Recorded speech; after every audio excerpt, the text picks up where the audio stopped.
اور حضرت جعفر بن ابو طالب سے گفتگو ہوئی، اس نے کہا کیا آپ کے پاس اس کلام کا کوئی حصہ ہے جو اللہ کی طرف سے نازل ہوا؟ حضرت جعفر رضی اللہ عنہ نے فرمایا کہ ہاں ہے۔ پھر اس کے سامنے آپ نے سورہ مریم کی تلاوت کی۔ حضرت ام سلمہ فرماتی ہیں اللہ کی قسم نجاشی سورہ مریم سن کر اتنا رویا کہ اس کی داڑھی بھیگ گئی، اور اس کے دربار میں موجود وہ لوگ جن کے سامنے مصاحف کھلے ہوئے تھے اتنا روئے کہ ان کے مصاحف بھیگ گئے۔ پھر نجاشی نے کہا کہ بے شک یہ دین اور جو دین حضرت موسیٰ علیہ السلام لے کر آئے یہ ایک ہی طاق سے نکلے ہیں، اور کفار کے نمائندوں سے کہا تم لوگ یہاں سے چلے جاؤ، خدا کی قسم میں کبھی بھی انہیں تمہارے حوالے نہیں کروں گا۔ حضرت ابو مریم غسانی فرماتے ہیں میں نے نبی کریم صلی اللہ علیہ وسلم کی بارگاہ میں حاضر ہو کر عرض کی یا رسول اللہ آج رات میرے ہاں لڑکی کی ولادت ہوئی ہے۔ حضور نے فرمایا آج رات مجھ پر سورہ مریم نازل کی گئی ہے، تم اس کا نام مریم رکھ دو۔ چنانچہ اس لڑکی کا نام مریم رکھ دیا گیا۔ اس کا مرکزی مضمون یہ ہے کہ اس میں انبیاء کرام کے واقعات کے ضمن میں اللہ کے وجود، اس کے واحد و یکتا ہونے، اللہ تعالیٰ کی قدرت اور قیامت کے دن مخلوق کے دوبارہ زندہ ہونے، اعمال کی جزا و سزا ملنے کو ثابت کیا گیا۔ حضرت زکریا علیہ السلام کے فرزند حضرت یحییٰ علیہ السلام کی ولادت کا واقعہ بیان کیا گیا، اور یہ واقعہ اللہ کی قدرت کی بہت بڑی دلیل ہے، کیونکہ حضرت یحییٰ علیہ السلام کی ولادت اس وقت ہوئی جبکہ آپ کے والد حضرت زکریا علیہ السلام کافی زیادہ عمر کو پہنچ چکے تھے، اور آپ کی والدہ بانجھ تھی، اور ایسی صورت میں عادت کے برخلاف حضرت یحییٰ علیہ السلام کی ولادت ہونا اس بات کی دلیل ہے کہ اللہ تعالیٰ ہر چیز پر قدرت رکھتا ہے۔ حضرت زکریا علیہ السلام کی نیک بیٹے کی مانگی ہوئی دعا مقبول ہونے اور یحییٰ علیہ السلام کو بچپن میں ہی منصب نبوت سے سرفراز کیے جانے کا ذکر ہے۔ اس کے بعد عیسیٰ علیہ السلام کی ولادت کا واقعہ بیان کیا گیا۔ اللہ تعالیٰ نے فطری طریقے سے، جداگانہ طریقے سے اپنی نیک بندی حضرت مریم رضی اللہ عنہ سے اپنے بندے عیسیٰ علیہ السلام کو بغیر باپ کے پیدا کر دیا،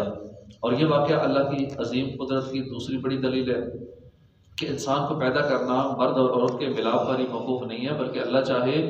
تو مرد اور عورت کے ملاپ کے بغیر بھی انسان پیدا کر سکتا ہے، اور خالق حقیقی اللہ ہی ہے۔ عیسیٰ علیہ السلام کی ولادت کے وقت مریم رضی اللہ عنہ کو دی جانے والی تسلی اور ان پر کیے جانے والے انعامات ذکر کیے گئے۔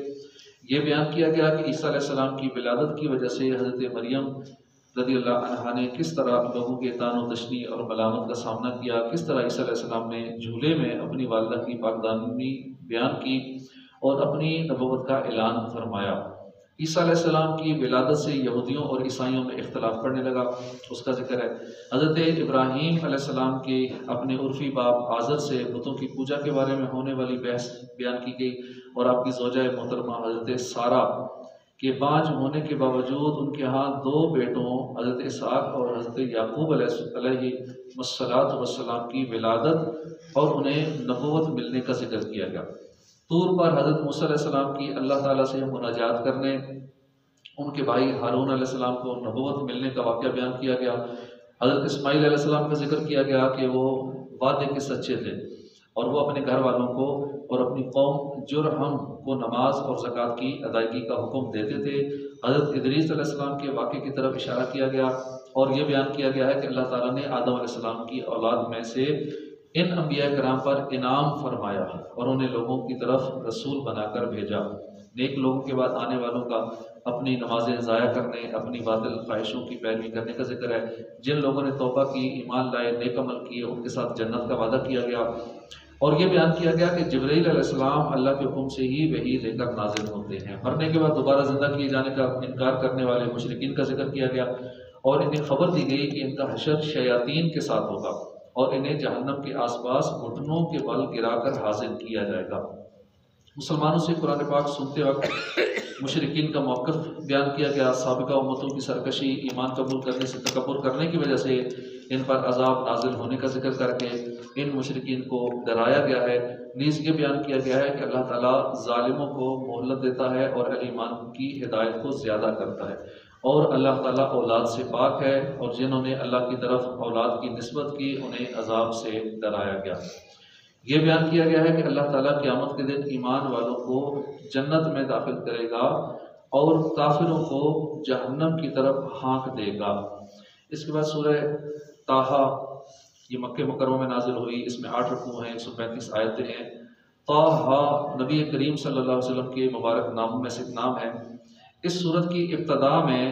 آپ صلی اللہ علیہ وسلم کو اس نام سے ندا کی گئی، تو اس مناسبت سے اس سورت کا نام طٰہٰ رکھا گیا۔ حضرت معقل بن یسار رضی اللہ عنہ سے روایت ہے، حضور پر نور صلی اللہ علیہ وسلم نے ارشاد فرمایا، مجھے سورہ بقرہ ذکر سے عطا کی گئی، سورہ طٰہٰ اور سورہ والطور حضرت موسیٰ علیہ السلام کی تختیوں سے عطا کی گئی، سورہ فاتحہ اور سورہ بقرہ کی آخری آیتیں عرش کے نیچے موجود خزانوں سے عطا کی گئیں، اور مفصل صورتیں اضافی دی گئیں۔ حضرت ابو ہریرہ رضی اللہ عنہ سے روایت ہے، رسول اللہ صلی اللہ علیہ وسلم نے فرمایا، اللہ تعالیٰ نے سورہ طٰہٰ، سورہ یاسین کے ساتھ حضرت آدم علیہ السلام کی تخلیق سے 1000 سال پہلے کلام فرمایا، اور جب فرشتوں نے قرآن سنا تو کہا، اس امت کو مبارک ہو جس پر یہ کلام نازل ہوگا، ان سینوں کو مبارک ہو جن میں یہ کلام محفوظ ہوگا، ان زبانوں کو مبارک ہو جو یہ کلام پڑھیں گی۔ حضرت عمر فاروق رضی اللہ عنہ اسلام قبول کرنے سے پہلے اسی سورت کی ابتدائی آیات پڑھ کر پکار اٹھے کہ یہ کس قدر حسین اور عظیم کلام ہے، اور اس کے بعد آپ نے اسلام قبول کر لیا۔ اس سورت کا مرکزی مضمون یہ ہے کہ اس میں دین کے عقائد جیسے اللہ کی وحدانیت، قدرت، اور اس کے علاوہ نبوت، مرنے کے بعد دوبارہ زندہ کیے جانے، اعمال کی جزا و سزا ملنے وغیرہ کو مختلف دلائل سے ثابت کیا گیا۔ قرآن پاک اس لیے نازل نہیں کیا گیا کہ اللہ تعالیٰ کی حبیب مشقت میں پڑ جائیں، بلکہ آپ کی ذمہ داری صرف قرآن پاک کے ذریعے نصیحت کرنا،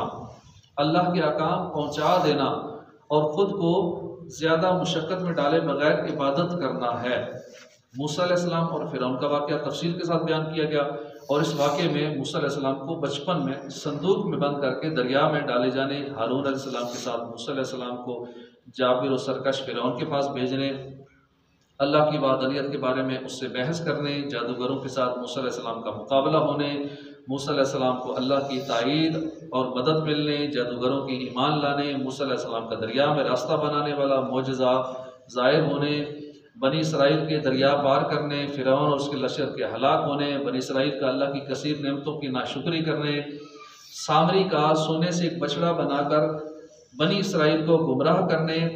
اور موسیٰ علیہ السلام کا اپنے بھائی حضرت ہارون پر اظہار غضب کرنے وغیرہ کا ذکر ہے۔ جو قرآن سے منہ پھیرے، اس پر ایمان نہ لائے، اس کی ہدایتوں سے فائدہ نہ اٹھائے، اس کے لیے جہنم کی سزا کا بیان ہے۔ قیامت کے دن ہولناکیاں اور اس دن مجرموں کا جو حال ہوگا وہ بیان کیا گیا۔ آدم علیہ السلام اور ابلیس کا واقعہ بیان کیا گیا۔ اللہ کی ہدایت سے روگردانی کرنے والے کے انجام کا ذکر کیا گیا۔ نبی کریم صلی اللہ علیہ وسلم کو کفار کی اذیتوں پر صبر کرنے، اللہ کی عبادت پر قائم رہنے، گھر والوں کو نماز کا حکم دینے کی تلقین کی گئی ہے۔ فرمائشی معجزات طلب کرنے والے کفار کا رد کیا گیا۔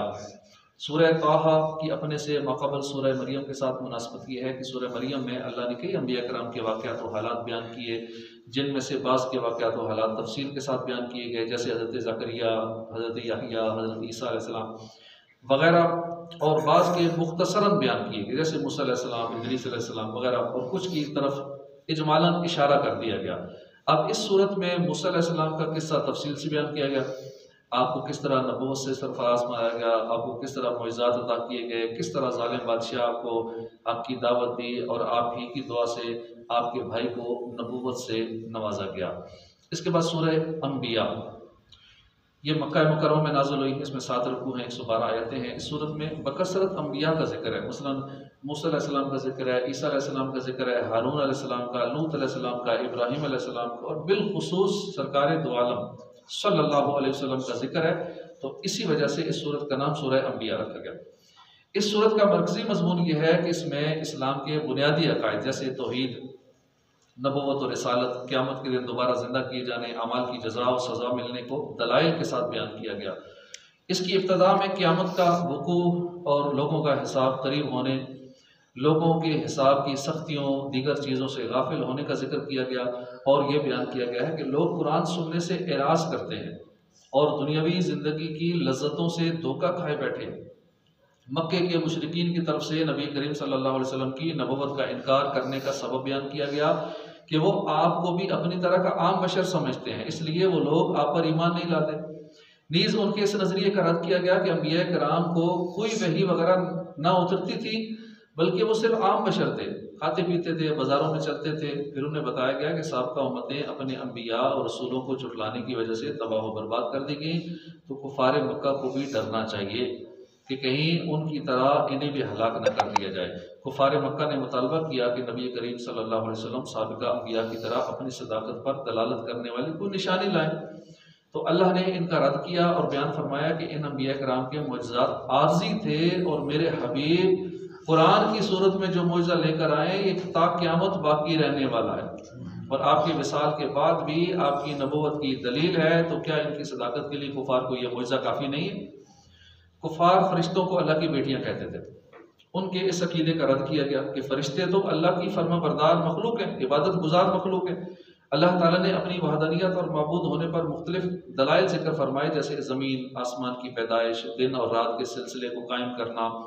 اللہ کی قدرت و وحدانیت کی دلیل ہے۔ اسی طرح وحدانیت پر یہ دلیل قائم فرمائی کہ اگر اللہ کے ساتھ کوئی دوسرا خدا ہوتا تو پھر کائنات کا نظام درم برہم ہو جاتا۔ انہی آیات کے ضمن میں موسیٰ علیہ السلام، ہارون، حضرت ابراہیم، حضرت لوط، حضرت اسحاق، حضرت یعقوب، حضرت نوح، حضرت داؤد، حضرت سلیمان، حضرت ایوب، حضرت اسماعیل، حضرت ادریس، حضرت ذوالکفل، حضرت یونس، حضرت زکریا، حضرت یحییٰ اور حضرت عیسیٰ علیہ السلام کے واقعات بیان کیے گئے۔ ان واقعات کو بیان کرنے کے بعد فرمایا گیا کہ سب انبیاء کرام کا یہی ایک مقصد تھا کہ وہ مخلوق کو اللہ کی عبادت کی دعوت دیں، ایمان لانے والوں اور نیک عمل کرنے والوں کو اچھی جزا کی بشارت سنا کر مطمئن کریں، اور یہ بیان کرتے ہیں کہ دنیا میں عذاب یافتہ امتیں آخرت میں اللہ کی طرف ضرور لوٹیں گی اور جہنم کے عذاب میں مبتلا ہوں گی۔ قیامت قائم ہونے کی ایک علامت بیان کی گئی کہ وہ دیوار ٹوٹ جائے گی جس نے یاجوج اور ماجوج کو روک رکھا ہے۔ قیامت کے دن کی ہولناکیاں اور وہ شدید عذاب بیان کیا گیا جس کا سامنا کفار کریں گے، اور یہ ذکر کیا گیا کہ کفار اور ان کے باطل معبود جہنم کا ایندھن بنیں گے۔ اس زمین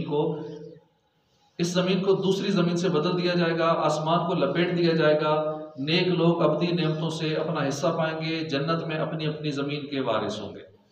اور وہ زمین جنت والی مستقل ملے گی۔ یہاں کی زمین ہمیں عارضی ملتی ہے، جب تک زندگی ہے تب تک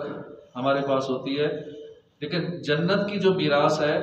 وہ ہمیشہ کے لیے ہوگی۔ اس صورت کے آخر میں بیان کیا گیا کہ سید المرسلین صلی اللہ علیہ وسلم سب جہانوں کے لیے رحمت بن کر آئے ہیں، اور ان کی طرف یہ وحی کی گئی کہ معبود صرف اللہ تعالیٰ ہے اور اس کا کوئی شریک نہیں۔ وہ اللہ کے احکام بجا لائیں اور لوگوں کو قریب آنے والے عذاب اور حتمی طور پر واقع ہونے والی قیامت سے ڈرائیں، اور یہ بتا دیں کہ انہیں مہلت ملنا، عذاب میں تاخیر ہونا ایک امتحان ہے۔ اللہ تعالیٰ اپنے حبیب اور ان کے دشمنوں کے درمیان فیصلہ فرما دے گا، اور کفار کی تہمتوں اور بہتانوں کے مقابلے میں اللہ تعالیٰ اپنے حبیب کی مدد فرمائے گا۔